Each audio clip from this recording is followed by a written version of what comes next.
এই যে মেরা শের, আমার ছোট ভাই। বল, কি খবর আছে? দাদা, বিহার থেকে শেখ সাহেব ফোন করেছে, সেখানে 5 কোটি টাকার মালের অর্ডার আছে। সেটা আবার আমাকে বলছিস কেন?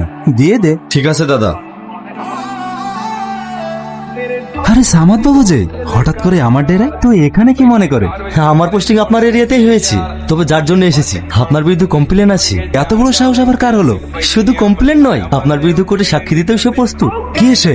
আরে আপনার এরিয়াতেই চায়ের দোকান আছে। এত বড় সংবাদ দেওয়ার জন্য অনেক ধন্যবাদ। আপনি এখন আসতে পারেন। আপনার এত বড় উপকার করলাম, আমার দক্ষিণাটা। শালা কুকুরের লেজ কখনোই সোজা হয় না। আপনি তো দেখতে সেই আগের মতোই রয়ে গেলেন, শাহজাহান।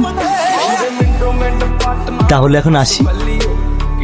শাহজাহান, ওই শালা চাওয়ালার এত বড় সাহস আমার বিরুদ্ধে কোর্টে সাক্ষী দেবে? তোদের দাদা জেলে যাবে। আপনি শুধু একবার হুকুম দেন। আরে থাম থাম, অত মাথা গরম করিস না। আগুন কোথায়? কি ব্যাপার, আমার ভাইয়ের মন খারাপ কেন? এমনি। শোন, বিহার থেকে একটা মাল ডেলিভারি দিচ্ছে, সেই মালটা তোকে এখনই আনতে যেতে হবে। ঠিক আছে দাদা।